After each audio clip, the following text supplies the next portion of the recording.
You're watching Shortstop Television, covering lots of ground.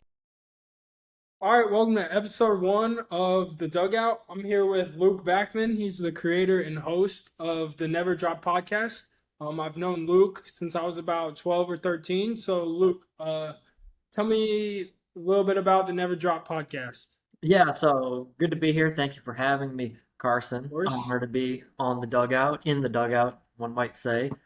The Never Drop Podcast, it's a boxing YouTube channel. Created the YouTube channel part in summer of 23. I started doing podcasts with that title in November, December of 2022. And it's hmm just a way for me to talk boxing.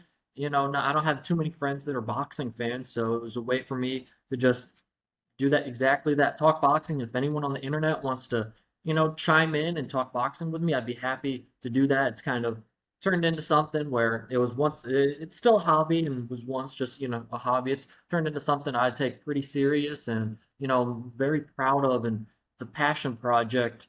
And so it's definitely something, if you're a boxing fan, combat sports fan, I'd, encourage you to check out. But yeah, covering fights, covering news, recap, previews of different fights, doing all sorts of things on the channel. So, what was you're sitting at about almost 3,000 subscribers. So, what was kind of the moment you realized that you want to take this podcast serious?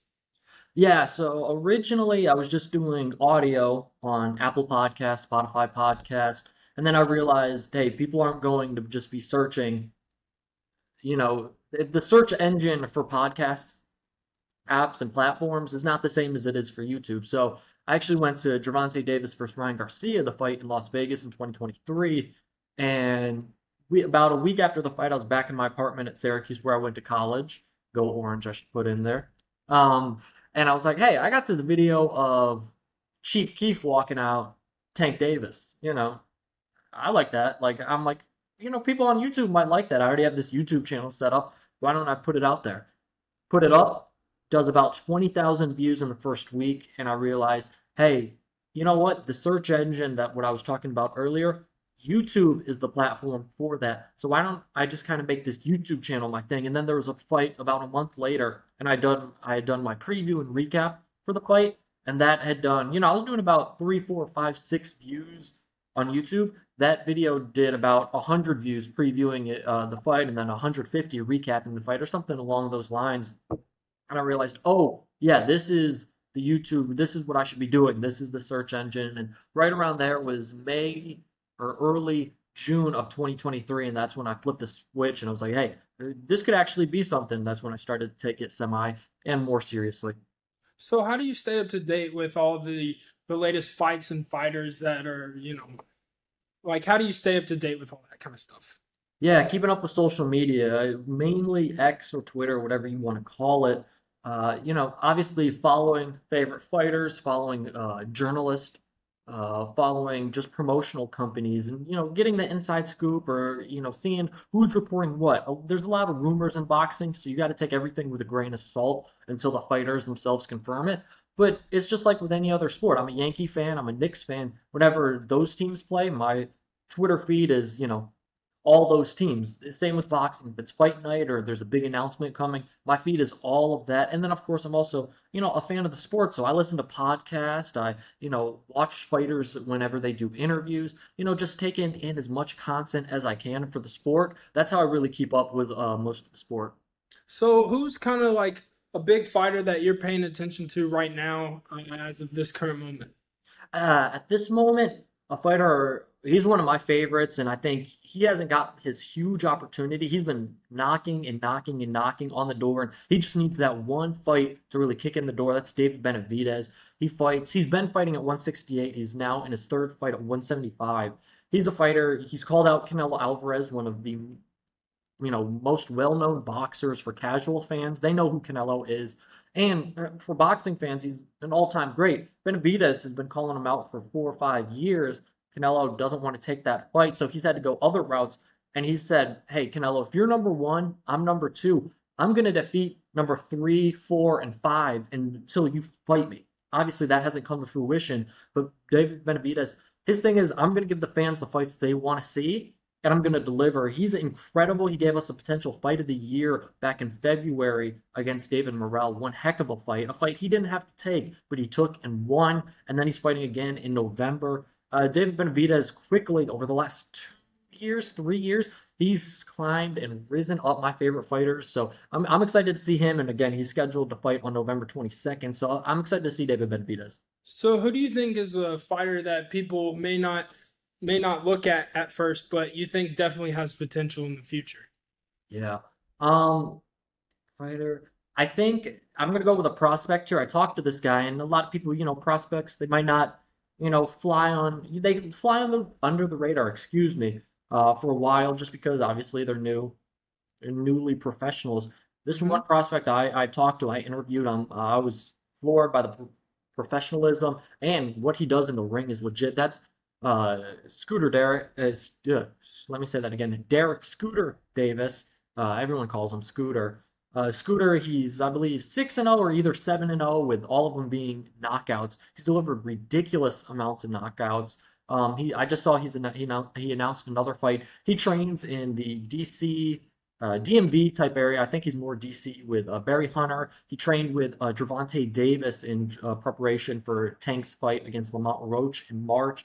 He's legit. He is a power player coming up at 135. I think he's a prospect. If you're into the sport and you want to find a nice young prospect to watch him rise through the ranks, I think Scooter Davis is the guy. So do you think boxing is in kind of a golden era right now, or do you still think it's kind of chasing the past? I wouldn't say a golden era because of the fact that we're coming off of about 5 years to maybe even a decade long of a lot of fighters wanting to be Floyd Mayweather in the regards that they want to protect their O. They don't want to lose a fight. They want to stay undefeated. Now we're getting to it the past year and a half, 2 years, where fighters are like, hey, screw my undefeated record. If I fight the best, I'm going to make the most amount of money. And who cares if I take an L, right? It's like one loss does not define a fighter. There's plenty of fight. Muhammad Ali, arguably the GOAT, he lost plenty of times. Mike Tyson, one of the most feared fighters in the history of boxing, lost plenty of times. That didn't tarnish their legacy. Obviously, we want to win every fight, but if you lose a fight, it's not the end of your career. So we're seeing fighters start to challenge themselves and go, okay, if it's you're number one and I'm number two, let's face each other. I'm number one, you're number two. Let's make the best versus the best. So I think once we get to that in the next 5 years, if that becomes a regular and a norm that the best fight the best, I think we could definitely be looking at a golden age in boxing. Now, so you talked about Floyd Mayweather. Do you think anybody could come close? It'll be tough 50-0 because of the fact that we're not seeing fighters fight 50 times in their career. I mean, I'm looking at a Terrence Crawford who's fought in the low 40s, excuse me, amount of times. He has a resume. He's two-time undisputed at two different weight classes. You know, he might not have, fighters go fighter for fighter with Floyd, but, if he beats Canelo, obviously, you can really put him up there with the marks, but he's about 38. He's not getting to that 50 range. Of course, there can be fighters that retire undefeated, but I think fighting 50 times is going to be tough. A lot of these fighters nowadays, they'll fight once a year and they'll wait until the next year or twice a year. Very rarely will you see a top fighter, fight 3 times a year. And obviously, it's a lot of punishment in the ring fighters have to take, so I can't blame them too much, but I think just getting to that 50 win mark and 50 fights, I don't think we're going to see that as much in today's boxing. So who's a current fighter that you think has the best shot at being an all-time great? An all-time great, I think I got to look at the lightweights. Either Tank Davis or Shakur Stevenson, both of those guys, ridiculous talent. Eventually, they're going to have to fight each other, and you look at maybe the winner of that fight, kind of goes ahead of the other. But you also have guys like Alexander Usyk. I mean, he's on the later half of his career. I think he's at 2 or 3 fights left, but he's one of those fighters that you got to tune in to see greatness while he's still here because when he fights, he's gone up to heavyweight, become undisputed twice now.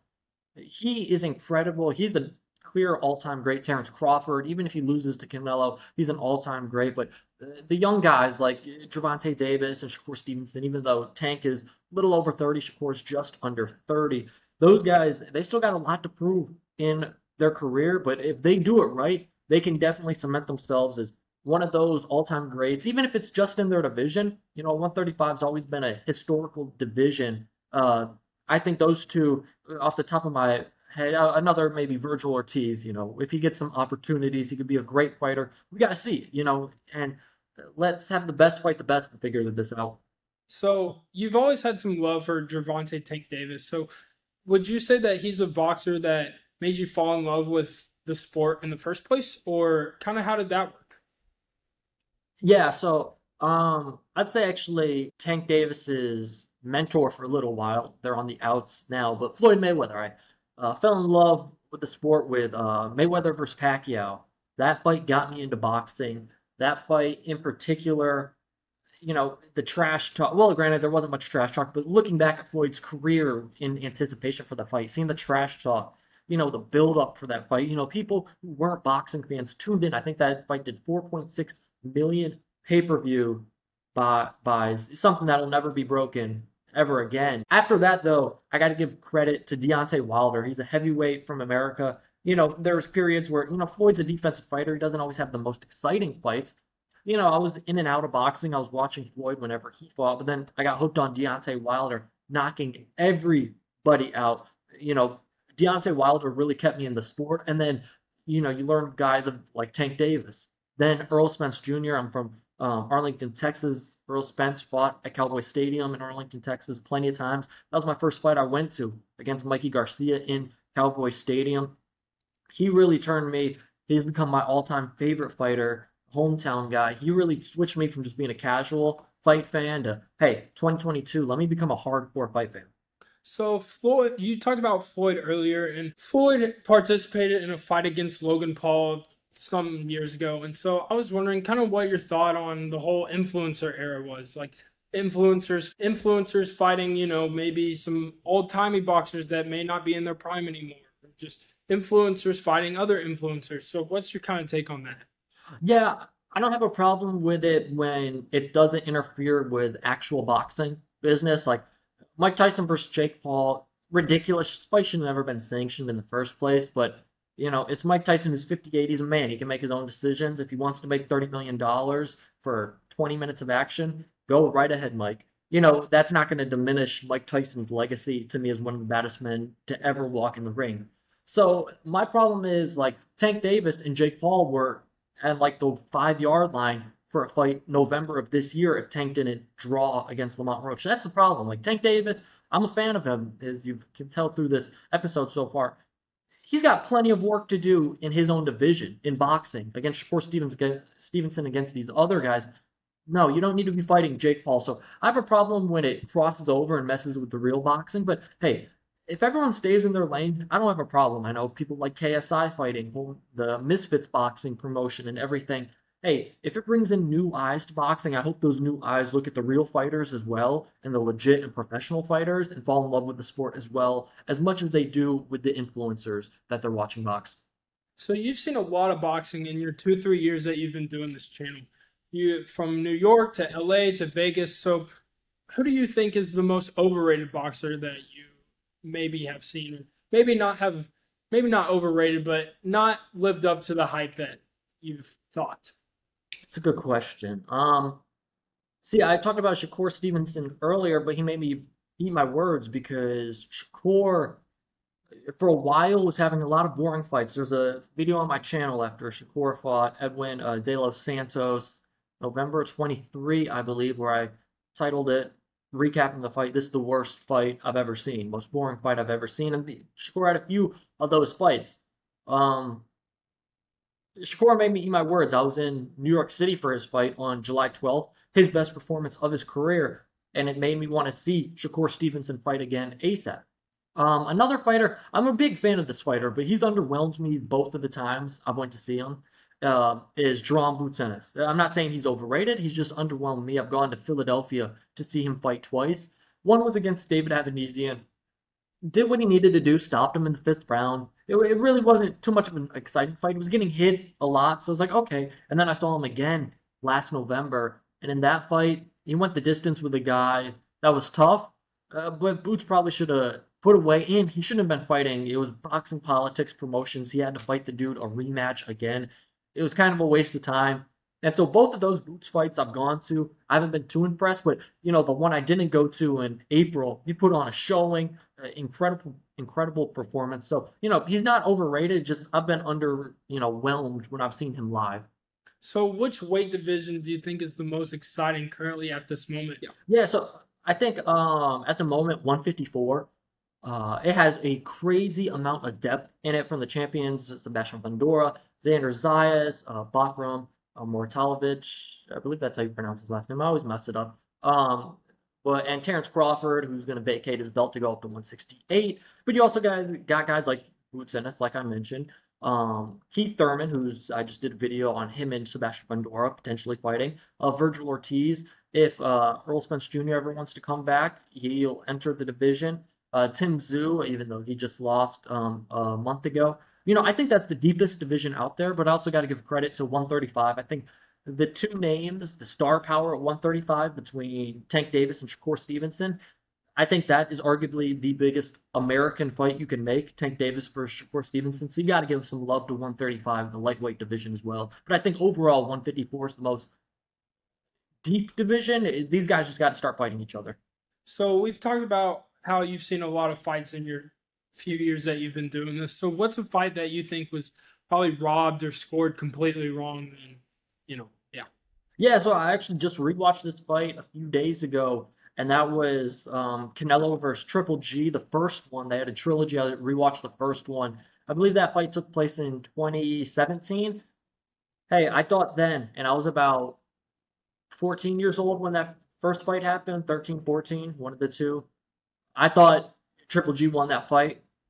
Now sitting in 2025 and watching that fight, full through all 12 rounds, I still think Triple G won that fight. I think it was extremely generous. Canelo got a draw in that fight. I didn't see any way that you could give Canelo the win, but Canelo gets the win in the rematch. I want to rewatch the rematch because I also thought Triple G won that fight as well, but I got to rewatch that one too. But Canelo ended up winning that one. So, but looking at that first one, man, the scorecard had it 10 rounds to 2. That judge was basically ostracized from boxing. Didn't judge many boxing fights after. Had to create a Twitter account to say I messed up because I did so badly scoring that fight. I think it was a shame Triple G didn't win that fight. Could have changed, his entire legacy. We already all know he's an incredible fighter, one of the all-time greats. But hey, you get that win against Canelo, it changes a lot. So I would say that would be the biggest robbery that I've seen with my eyes. For someone that's never seen the Never Drop podcast, what episode do you think they should start with? You talked about the Chief Keef video walking out. That was kind of one of your first videos that you thought made it, quote, bigger than your rest. So what would an episode that you think a first viewer should start out? Hey, I think it's whatever they want to start out with, and I mean that because I have a lot of different things on my channel. If you want to feel the fight night atmosphere, yeah, go check out these guys walking out. I got Chief Keef walking out with Tank Davis. I got Eminem walking out with Terrence Crawford. Big X the Plug walking out with Earl Spence Jr. I got these moments where it feels like you're in the arena. You can feel it, the history that's about to happen. Or if you want to, break down a fight, I got videos and, future videos. I know probably don't want to watch previews of fights that already happened, but future fights that are happening. I'm going to be previewing these fights and then of course recapping the fights as well once they finish up. And then finally, right now, I'm just trying to keep up with the boxing news. Something's different every single day. So if you just want to, stay in tune with the sport, keep up with the sport. I got videos. I just released a video today about Sebastian Fundora potentially fighting Keith Thurman. I talked about yesterday Gervonta Davis's domestic violence charges were dropped, so does that free him up for the Lamont Roach rematch in 2025? All these different things. Hey, if you just want to keep up with the sport, I'm going to give you quality content, maybe short, those are going to be 6, 7, 8-minute episodes. I'm not going to bore you to death with, unnecessary details, but when it does come time to preview a fight, guess what? I'm giving you 15 minutes to 20 minutes straight. This is why I think this fighter is going to win. This is the X factor. This is what the other fighter can do. And then when it's time to recap the fight, the same thing. This is what he did. This is what he didn't do. This is what he did wrong.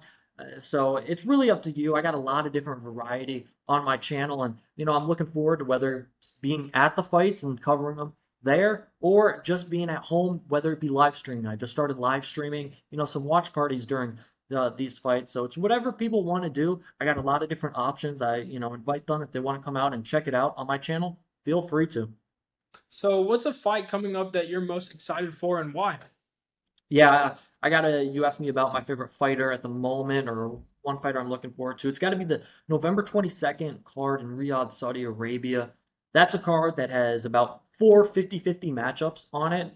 Incredible fight. You got David Benavidez versus Anthony Yard as the main event. Devin Haney versus Brian Norman Jr. as the co-main event. I think that could, a lot of these fights could be main events by themselves, and they're all together on one card. That's going to be a Saturday where, I kid you not, I sit down for about 6 to 8 hours and I do nothing but watch boxing. It's going to be a fantastic Saturday. I can't wait for it. I think that's a card that you're going to get a little bit of everything. If you want boxing, and the sweet science of boxing and defense, you'll get it. If you want power punching, you'll get it. If you want just, a firefight, guys just going crazy, you're going to get it. And guess what? It's not only 4 fights, it's about 7 fights, and they all are spectacular. So November 22nd, it's titled the Ring 4 card. The Ring series has been producing some great fights as of recently. I was in New York City for Ring 3 covering that one. Ring 4, I'm excited for. I think that's going to be a good one. And if you're not a boxing fan, hey, maybe just tune in that Saturday, and there you go. You might fall in love. You might find a fighter that you fall in love with, and in turn, fall in love with the sport as a whole. Well, I appreciate your time, Luke. Make sure to subscribe to the Never Drop podcast. Link it down below. So I appreciate your time, Luke. Awesome. Thank you so much, Carson. I'm looking forward to not only seeing this episode, but more at Shortstop TV. If you made it this far, make sure you subscribe to Shortstop TV. That's the most important point. I appreciate you having me here on the Dugout, Carson. Awesome. Thank you, Luke. Thank you.